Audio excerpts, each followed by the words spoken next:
My name's Ryan. I'm 29 now, but the story I'm about to share started nearly 7 years ago, back when I was a 22-year-old college graduate, fresh into my first real job, completely oblivious to just how twisted my own family could be.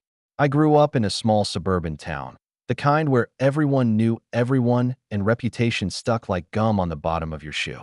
My brother, Drew, 2 years older, was the golden child, varsity athlete, class president, the one my mom proudly introduced as my perfect son. I was the quiet one, the smart one, if we're being generous. But in our household, brains never won over charm. My parents, or more specifically, my mom, always favored Drew. If I got an A, Drew C+ was still celebrated because he's under so much pressure with sports. If I got a job offer, she'd ask if it paid more than Drew's. Spoiler, it didn't, and even if it did, she'd just change the subject. My dad, he was a neutral ghost in the background, rarely standing up to mom and never getting involved in her family decisions. And those decisions usually meant Drew got what he wanted when he wanted it. I met Emily at a coffee shop downtown. She was smart, kind, and had this way of listening that made you feel like the only person in the room. We started dating during my senior year of college, and even as I graduated and moved into the whirlwind of corporate life, we stuck together. We weren't flashy, no Instagram couple nonsense, but we were solid. At least, I thought we were. My family never fully warmed up to her. My mom would constantly make little remarks like, "She's cute, but not really your level, honey." And my brother? He was civil but cold. At the time, I thought it was just the usual territorial sibling thing. Now I know better. The first real crack happened at my graduation dinner. It was supposed to be my celebration, but somehow Drew ended up giving a toast that sounded more like a resume reading of his own accomplishments. It's amazing seeing my little brother graduate. I remember when he couldn't even throw a football. He joked, making the whole table laugh. Except Emily, who gave me a sympathetic glance. I brushed it off. Drew had always needed the spotlight. I was used to dimming my own so he could shine. Looking back, that dinner was a warning shot. A few months later, Emily and I moved in together. It was a modest apartment in the city, nothing special, but we made it ours. I'd started ring shopping, quietly, slowly. I wanted it to be perfect. I hadn't told anyone yet, not even my best friend, because I knew how fast news traveled in our circles. But one night, as we were packing up to visit my parents for the weekend, Emily said something strange. "Do you think your mom actually likes me?" she asked, folding a sweater. I laughed half-heartedly. "She's just blunt. She takes time to warm up." Emily didn't laugh. She just looked down at the sweater. "It's not just her. Drew gives me this weird vibe. Like, he stares sometimes when you're not looking. Or he'll ask me strange questions. Last week he texted me asking what kind of wine I liked. Randomly. My stomach twisted. He what?"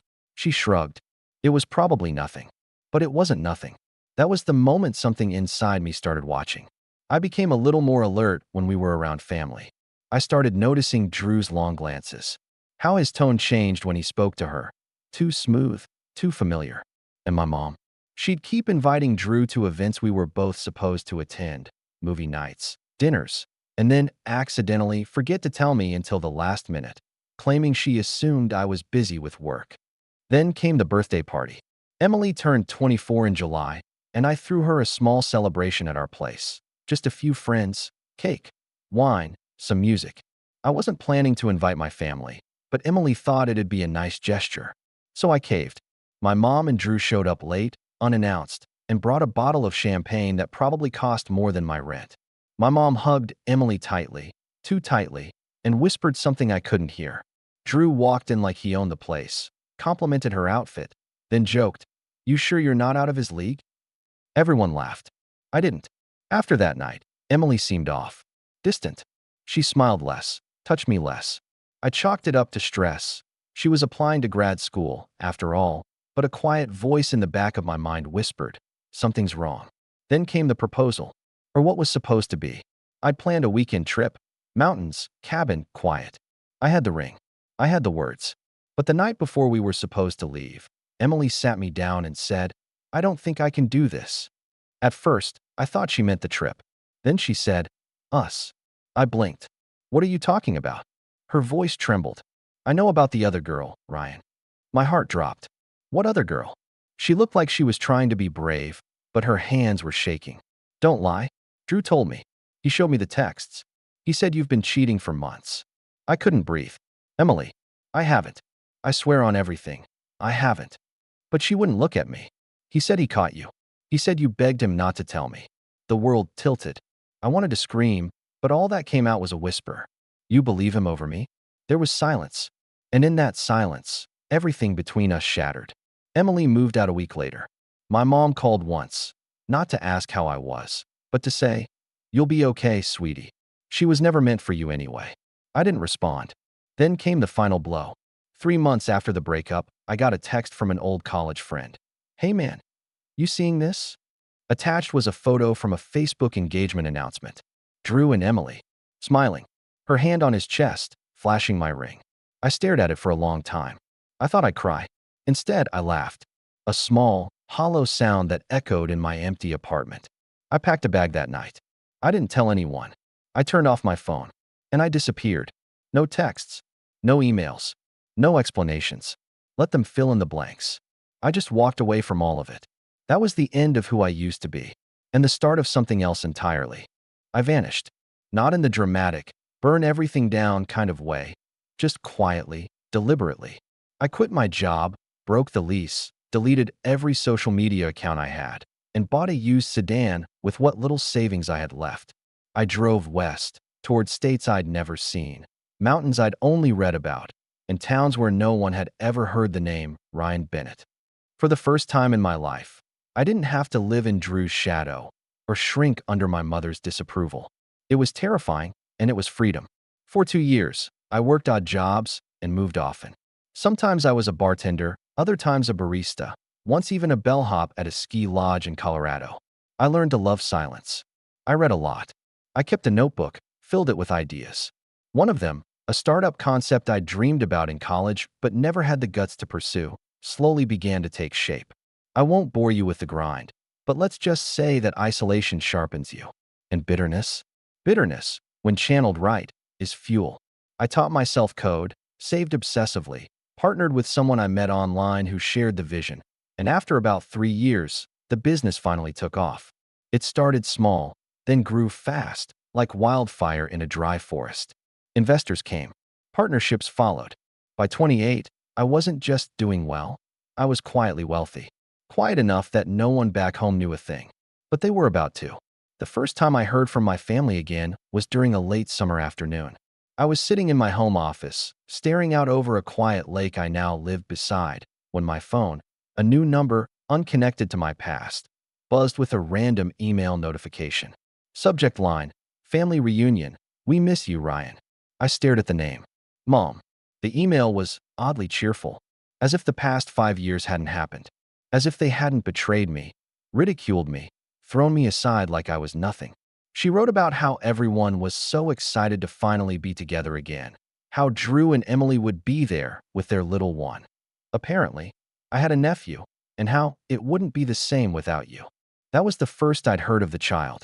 I didn't respond, but that email opened a door, and soon enough, I found myself being passively watched. My old LinkedIn profile, which I'd locked and buried, had a sudden spike in views. My business, now a major player in its niche, was being followed by accounts with my family's last name. One evening, I even saw Drew's name appear briefly as a viewer on a podcast I'd done under a pseudonym. It clicked. Someone had figured it out. A few weeks later, another email arrived, this time from my father. The tone was different, stiffer, more cautious. "Hey son, I know it's been a while. Your mom told me about the reunion. She misses you. Drew. Well, he regrets how things went down. I know you probably don't want to hear from us, but maybe it's time to let go of the past. It'd mean a lot to your mother." I didn't reply. I wasn't ready. But the emails didn't stop.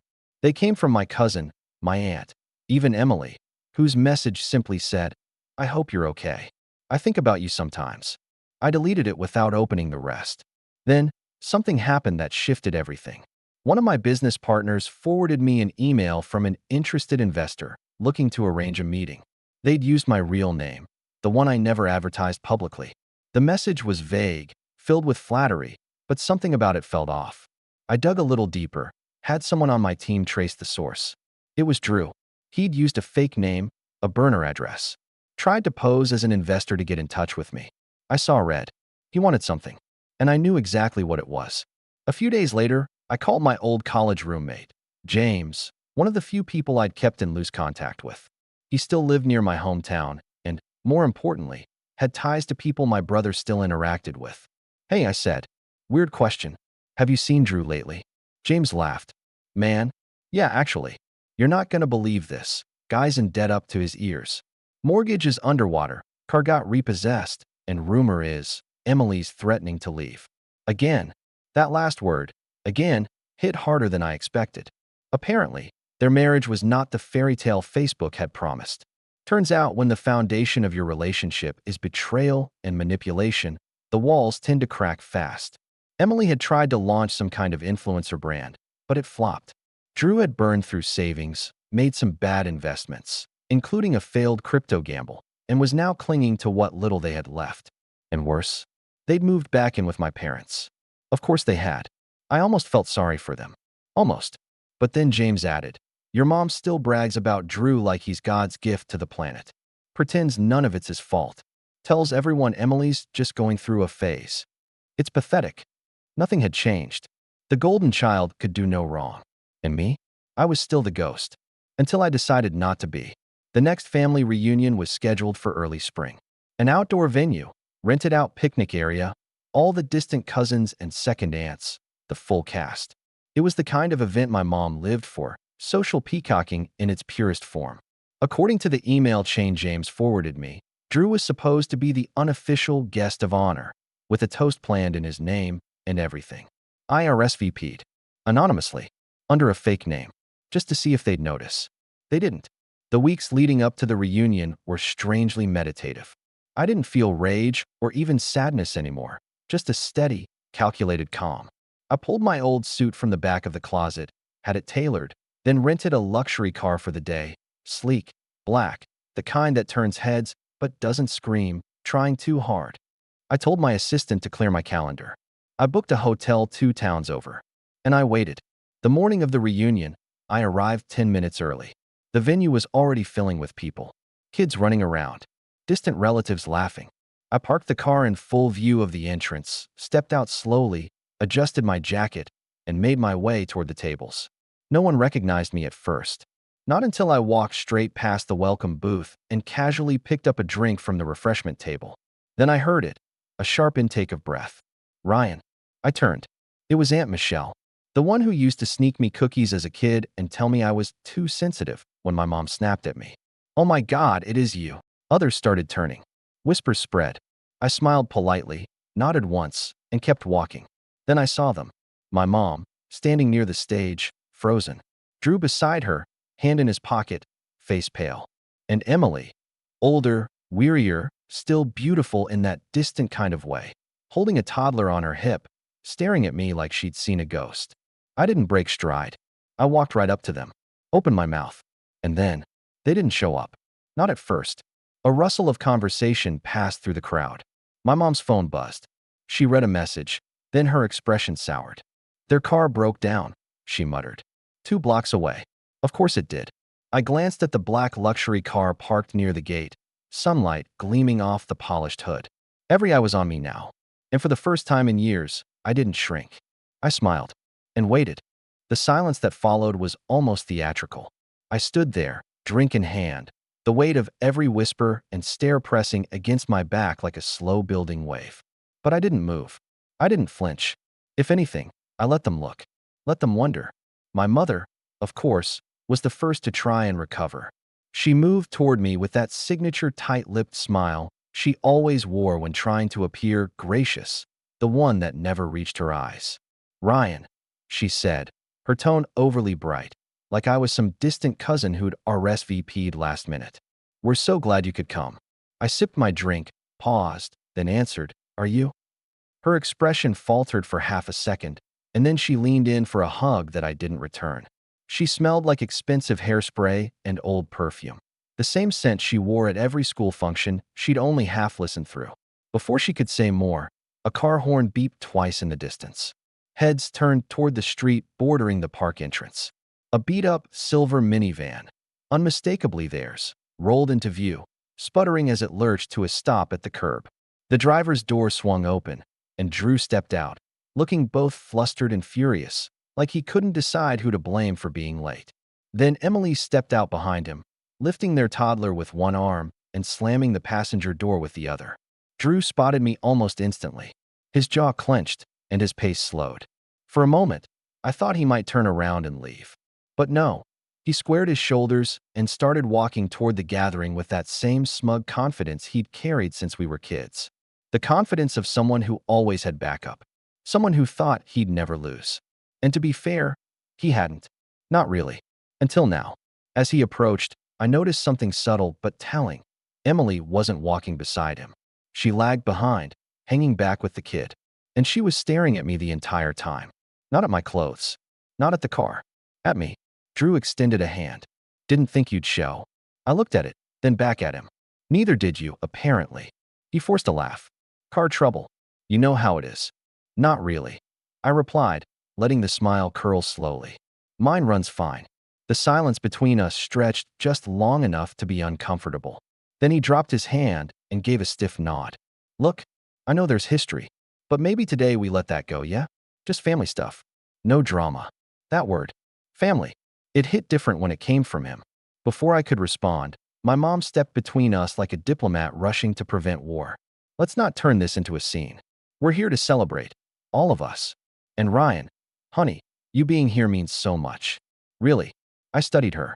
The same woman who, years ago, told me Emily was never meant for you anyway, with a straight face. Who'd smiled through the cracks in my life like they were decorative. But I wasn't here for apologies. Not yet. The event went on in awkward waves. I floated through the afternoon like a ghost in a place I no longer belonged to. People greeted me with a mix of confusion and politeness. Cousins I hadn't seen in years gave me half-hearted hugs, clearly unsure how to approach the missing Bennett brother. But I smiled, small and polite, never offering more than was necessary. And then came the speech. My mom tapped a fork to her wine glass and stood up near the front of the picnic area, her tone syrupy with performative cheer. I just want to thank everyone for coming today. It means the world to see our whole family, finally, back together. And especially, she paused for effect, my sons. Drew, of course, who's had such a challenging year but continues to inspire us with his strength, and Ryan, who surprised us all by showing up after, well, a little time away. I felt every eye swing toward me like searchlights. She kept going. Families go through things. Hard things. But we're strong. We forgive. And we move forward. That's what today is all about. Forgive? That word almost made me laugh. But I didn't interrupt. I just watched. Drew was next.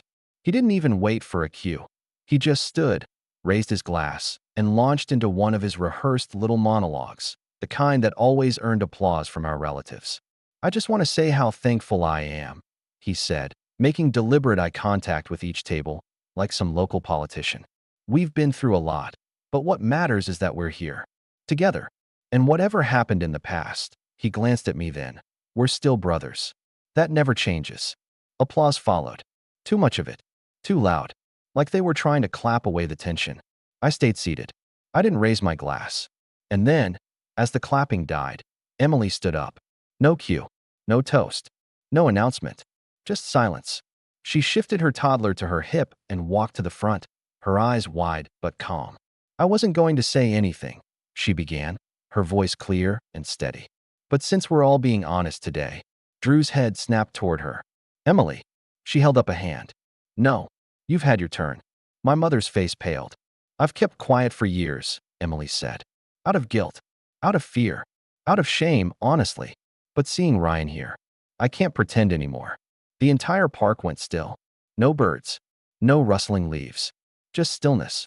She turned to the crowd, her voice growing stronger. What Drew did, what they did, was wrong. You all know what happened. Or what you thought happened. You all believed Ryan cheated. Lied. Abandoned me. But none of that was true. Her hand trembled slightly as she adjusted the baby.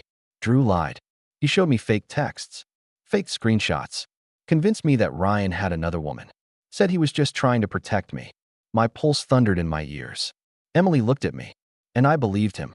Because I was young. Because I thought I owed him something after everything fell apart. And because I trusted the people around me to tell me the truth. Drew stood up fast, panic in his eyes. Emily, sit down. You're upset. I'm not finished. She turned to him. You stole my life. You manipulated everyone. Me, your family, your friends, just to take what your brother had. And you let them believe he was the problem. You let them bury him while you played the victim. Gasps rippled through the tables. A few relatives were visibly uncomfortable. My aunt shifted in her seat. Someone coughed. Emily looked back at me again. I'm sorry. I don't expect forgiveness. But I needed you to know that I see it now. I see you. I should have seen it before. My hands clenched around my glass, but I didn't say a word. My mother stood up, trying to salvage control. All right, that's enough. This isn't the time. Emily rounded on her. You encouraged him. You smiled through it. You told me, after Ryan left, that it was for the best. That he wasn't stable. That Drew would take care of me. Her voice cracked slightly. You sold me on a lie. The baby began to fuss. Emily held him tighter. Drew's face was burning red. You don't know what you're talking about. You were miserable with him. I saved you from making a mistake. You were the mistake, Emily snapped. Then she turned to me, and the weight in her gaze nearly knocked the breath from my chest. I never stopped wondering why you disappeared. Now I know it was the only thing you could do. She stepped down from the stage, her heels clicking softly against the wood. And then she walked straight past Drew, past my mother, who looked like she might collapse, and disappeared into the crowd. No applause followed. No one moved. Drew stood frozen. My mother sat, lips pursed into a pale, trembling line. And me? I stood, calmly, slowly, and without a word, I walked toward the microphone. The microphone was still warm from Emily's hand when I stepped up to it. For a moment, I didn't say anything. I just looked out over the crowd, the same crowd that had once laughed at Drew's jokes about me, nodded along when my mom said I was overly sensitive, the same group that sent me off with silence when I vanished.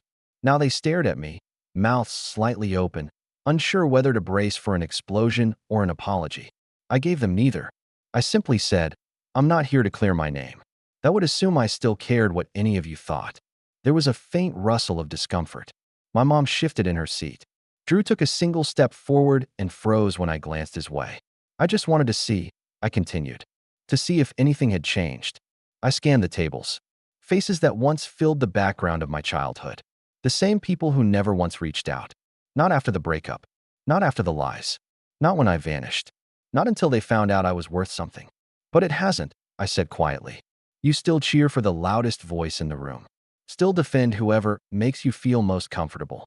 And you still mistake performance for character. My voice was steady, but my hands shook slightly. Not with anger, not anymore. With release. I used to think I just wasn't good enough for this family, I added. Turns out I was just too honest. Then I stepped back, placed the microphone gently on the table, and walked away. I didn't wait for a reaction. I didn't care what came next. I just wanted to be gone. I reached my car and paused for a moment before getting in. The polished black hood reflected the sky above, cloudless, endless. I didn't even remember driving there that morning. I didn't remember much at all. Just the weight. The heaviness I'd carried for years. The unanswered questions.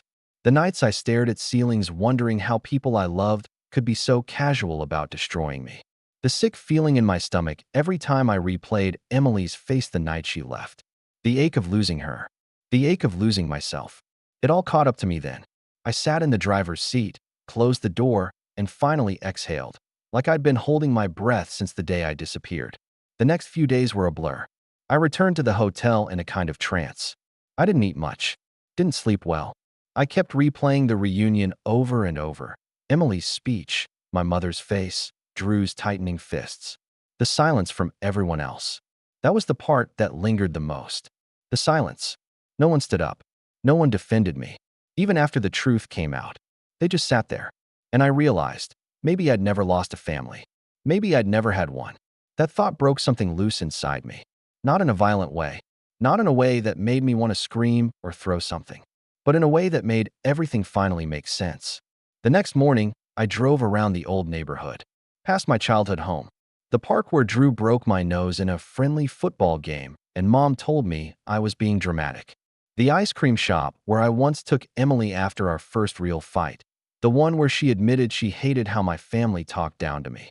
They were ghosts now. Every memory a shadow on pavement. I stopped by the cemetery. My grandfather, the only person in my family who ever made me feel truly seen, was buried there. I hadn't visited in years. I knelt by his grave and spoke out loud, even though no one was around. "I think I finally understand what you meant," I whispered. "You said sometimes the only way to survive a storm is to walk away from the house that refuses to fix its roof." He used to speak in metaphors. At the time, I thought he was just being poetic. Now I saw it for what it was, a warning. I didn't cry. I just felt empty. The next day, I returned home. My real home. The one I built. Not from nostalgia, not from hand-me-downs, but from grit, from pain, from rebuilding a self they tried to erase. And then I did something I hadn't allowed myself to do in a long, long time. I started planning. Not for revenge. Not yet. But for clarity. I pulled out every record I had. Old messages, timelines, financial records. I started mapping out what had happened in those last few months before I vanished. I didn't know what I was looking for at first. Maybe I just needed to see it all laid out. The betrayal, the manipulation, the way they turned my life upside down while smiling through it. But the more I uncovered, the clearer the patterns became. Emily hadn't just been manipulated emotionally. There were financial threads too. Bank transfers, shifts in ownership.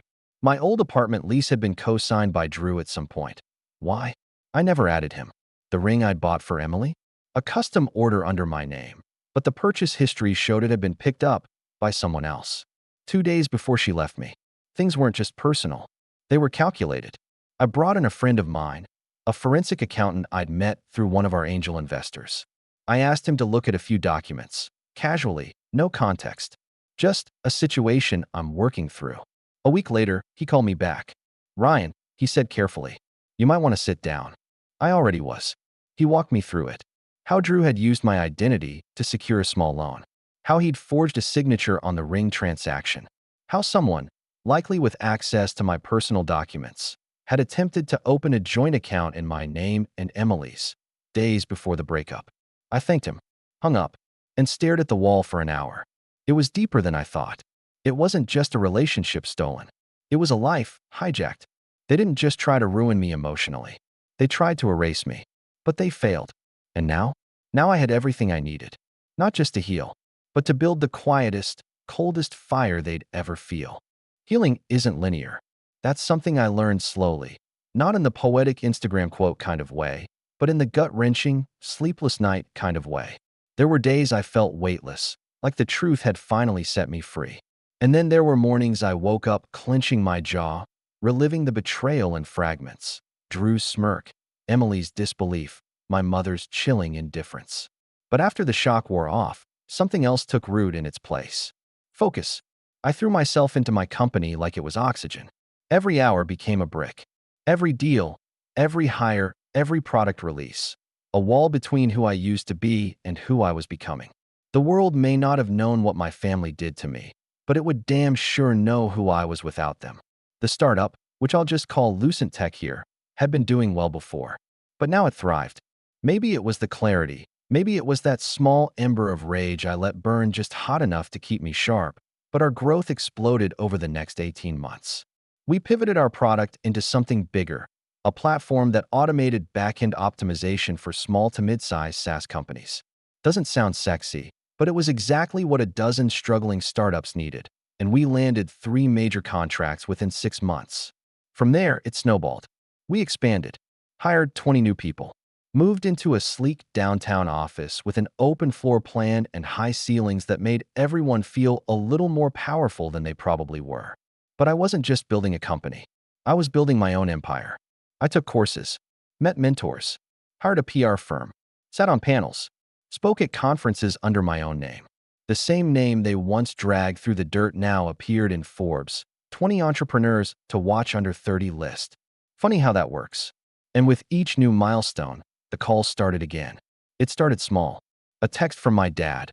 "Proud of you, son. Saw the article." I didn't reply. Then an email from my mother. "We're planning another family event. Maybe this time you could make a toast." Nope. But the one that made me stop, really stop, came from Emily. It was short.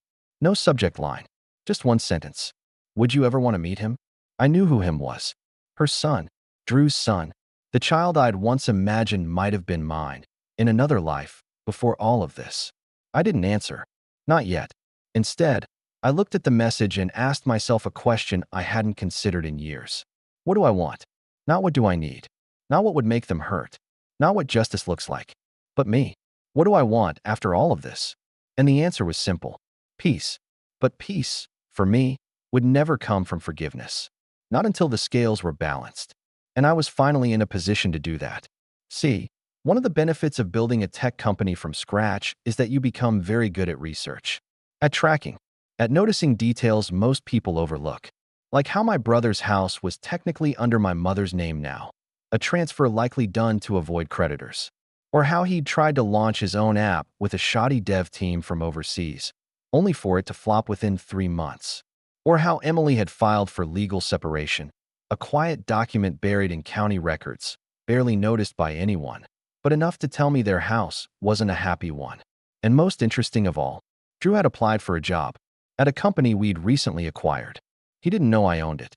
Of course he didn't. It was one of 6 under an umbrella firm I created for tax purposes. No one saw my name on the paperwork, not unless I wanted them to. His resume landed on my desk by pure coincidence, or fate, depending on how you look at things. And when I saw his cover letter, I laughed for the first time in weeks. Experienced in project leadership and brand management, with a strong track record in cross-functional collaboration and public speaking. He was applying to be a product lead at my company, in my empire. I sat with that for a while, and then I made a decision. Not just about him, about all of them. It was time, not for an explosion, not for a public takedown, but for something far colder, more surgical, something that didn't look like revenge, but would feel like it every day. I called my lawyer. We discussed this plan months ago, back when I first showed him the forged documents. He'd called it nuclear-level leverage. I told him to start the paperwork. Then I sent an email, just 3 lines, to Drew, from a private address he wouldn't recognize. We've reviewed your application. We'd like to invite you to a final interview. Bring your A game. Then I sat back and waited. Power isn't loud. It's patient. And mine was just beginning to speak. The email had been sent on a Thursday. By Friday afternoon, Drew responded, faster than I expected and more eagerly than I'd imagined. Thank you so much for this opportunity. I've done extensive research on your company, and I'm confident I can bring fresh value to your product team. I'm available to meet next week, any day, anytime. There it was again, that old Drew confidence. That greasy, unshakable arrogance dressed up as charm. I could almost hear his voice reading the words, see the smirk curling at the edge of his lips as he imagined acing the interview and climbing back to relevance through someone else's success. Just like he always had. I passed the email to my assistant and told her to schedule the interview for Wednesday at our newest branch, a converted loft space downtown that doubled as our innovation lab and development satellite. It was sleek, intimidating, and entirely disconnected from any press we'd done. No signage, no names. Just a minimalist building with frosted glass and a quiet security system that would log every movement from the moment he walked in. I had it staged perfectly. Meanwhile, my lawyer called with an update.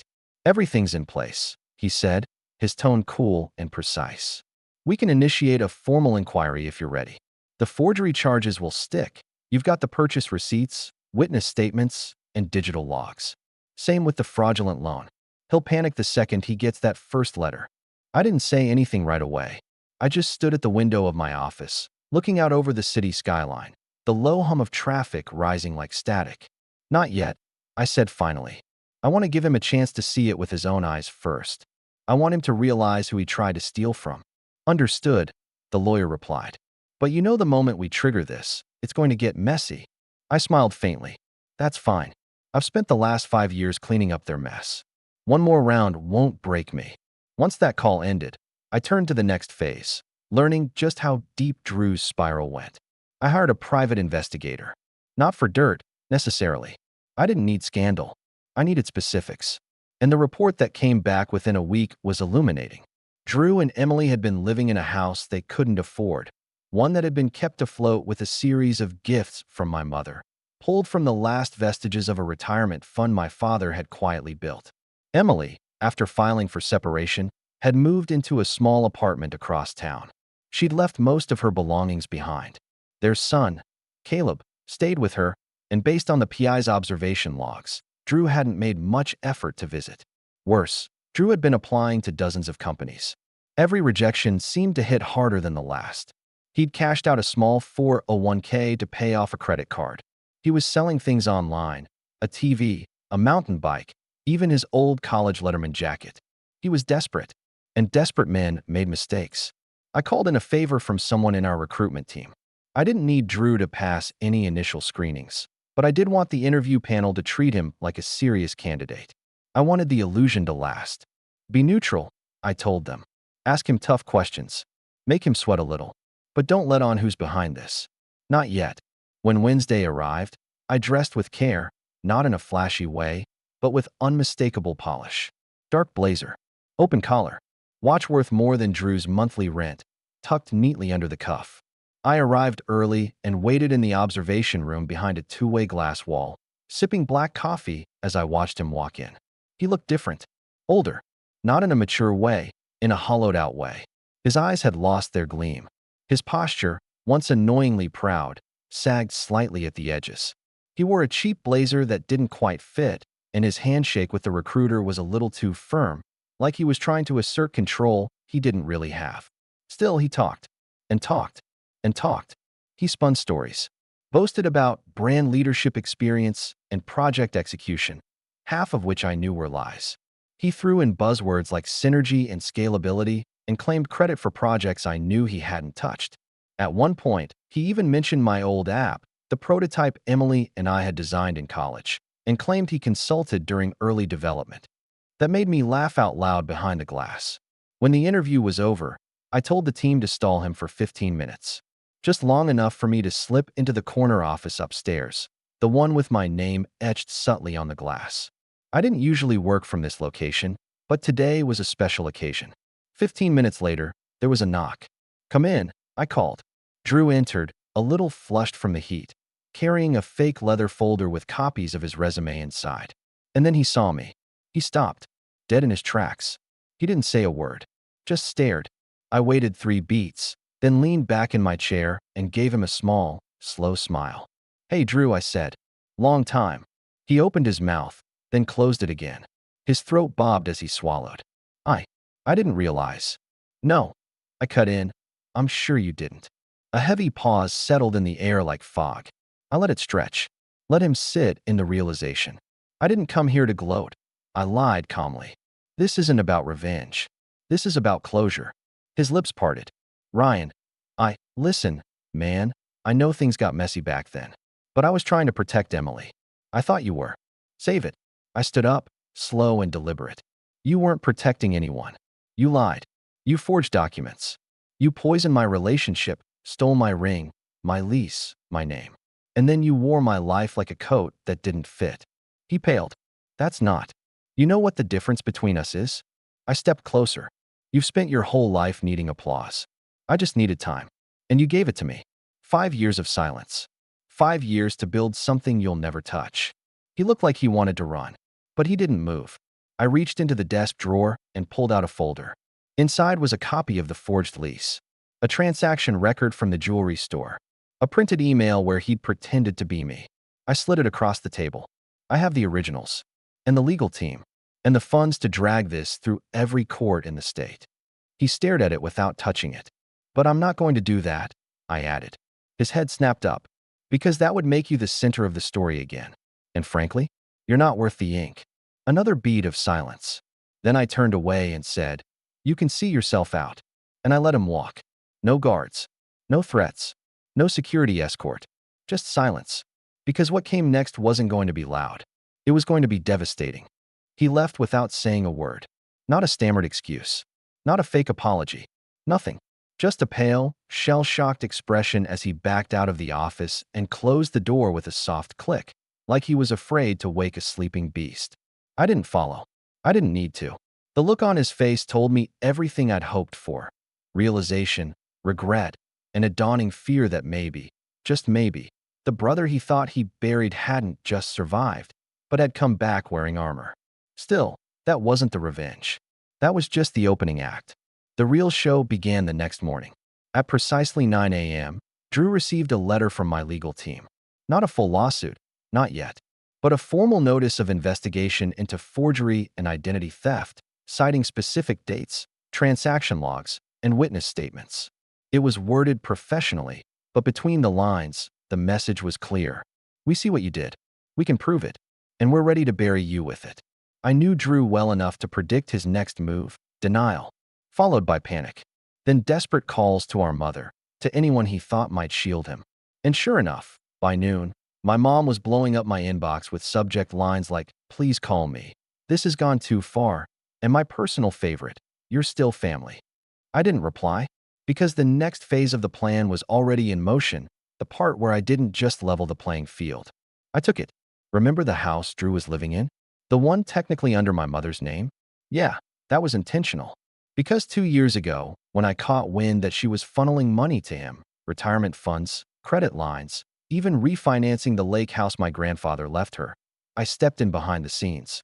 Quietly, legally, and with a polite offer she never understood the full scope of. A family friend, acting as a wealth advisor, approached her with an opportunity to consolidate her debts and free up some cash flow. She bit. The terms were generous. She signed. And just like that, half the deed to the home became part of a trust. My trust. She never realized I was behind it. Never asked who the silent partner was. Why would she? She thought I was still off somewhere licking my wounds, not orchestrating her undoing. And now, with Drew teetering and the threat of legal fallout looming over his head, I decided to make my move.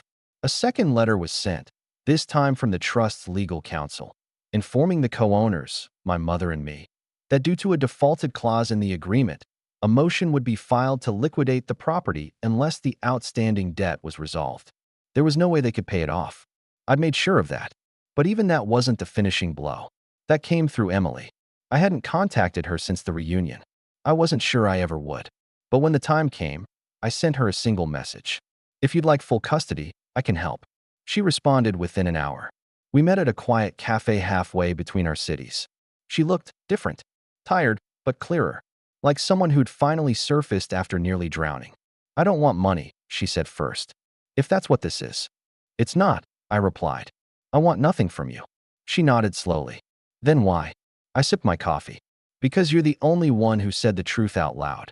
And because that kid deserves better than a father who treats people like toys." Her eyes glistened for a second, but she didn't cry. "Tell me what I need to do," she said. And I did. I gave her everything. Legal connections, financial backing, character references from people in Drew's own failed business ventures who were more than happy to talk about his impulsive behavior, verbal abuse, and negligence. My lawyer drafted a quiet agreement offering Emily enough support to stabilize her and Caleb long-term. No ties, no strings, no loopholes. Just a clean break.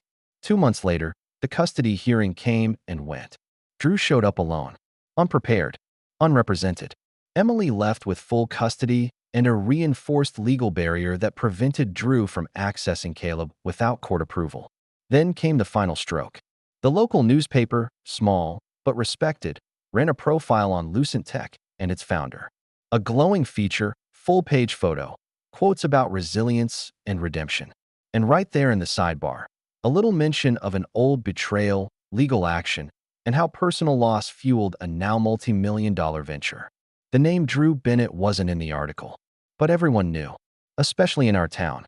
I didn't write the article, but I approved every line. The fallout was slow and thorough. Friends stopped returning Drew's calls. The small businesses that once trusted him with side work distanced themselves. My mother, realizing the house was no longer salvageable, quietly put it up for sale. The asking price was low, the interest even lower. Her reputation, once polished and proud, now came with a bitter aftertaste. And me? I stayed quiet. Because revenge, real revenge, isn't loud. It's not a dramatic speech or a final showdown. It's watching someone realize, in the stillness of their own ruin, that the person they discarded is the one holding every string. It's letting them hear the echo of your silence in every locked door, every severed tie, every opportunity that slips through their fingers. It's being the ghost they thought was gone, until the day they realize you've been watching the whole time. And I wasn't finished yet. The house sold for half of what it was worth. My mother moved into a cramped two-bedroom apartment on the outskirts of town, far from the neighborhood where she'd once hosted garden parties and proudly told anyone who'd listened that her boys were doing so well. The shame didn't hit her all at once. It chipped away slowly, in grocery aisles where old friends didn't wave, in whispered conversations behind her back, in the pitying glances from the church group that stopped inviting her to luncheons. She tried calling me. Once. I didn't pick up. She left a voicemail, her voice thin and brittle. "Ryan, please. We're still family." But she'd already taught me what family meant to her. And I remembered. I remembered when she sat across from me, stone-faced, telling me Emily was never meant for me. I remembered how she let Drew lie, watched him poison my life, and still smiled through it. I remembered how, when I was gone, she didn't wonder if I was okay, only how to spin the story. And now, she had no story left to tell. Drew, on the other hand, did what Drew always did. He ran. After losing custody, after the article, after the house was sold, he tried to disappear into another city, another job, another identity. But the digital world didn't forget. Employers Googled him. Background checks lit up red flags. His resume was flagged for inconsistencies. He started freelancing, underpaying himself just to get a foot in the door, but even those doors closed fast. One night, James, my old college roommate, sent me a screenshot. Drew had started a GoFundMe. The caption read, "Trying to rebuild for my son." Life threw me some unfair curveballs. No mention of Emily, or me, or the truth. I didn't donate. Neither did anyone else. It stayed at $75. 3 weeks in. Emily, meanwhile, thrived. She found a job working with a local nonprofit that supported single mothers and young families. I got a card from her one day, just a plain envelope with a crayon drawing inside from Caleb. No message, no signature, just a little stick figure with spiky hair and a lopsided smile, holding hands with a taller one in a suit. I kept it pinned to my fridge, not because I needed to remember who I was to them, but to remind myself of who I had become despite them. I didn't speak about the past often, not to the press, not to my partners, not to the people who worked beside me every day, because revenge wasn't my origin story. It was just the footnote. The real story was the rebuilding, the becoming, the fact that I walked away with nothing but a suitcase and returned with a name that carried weight. My mother used to say, "You'll regret walking away from your family." But here's what she never understood. I didn't walk away from family. I walked away from people who called themselves family, but only ever treated me like a backup plan. And I never looked back. Not until the reunion. Not until I pulled up in a $200,000 car, stepped out in a suit worth more than Drew's last paycheck, and watched from the hilltop as they arrived late, huddled and sweating, because their rusted minivan had broken down 2 blocks away. They limped into the gathering while I stood under the shade, glass in hand, watching them scan the crowd, watching them look for me, and realizing I wasn't standing in their shadow anymore. They were standing in mine.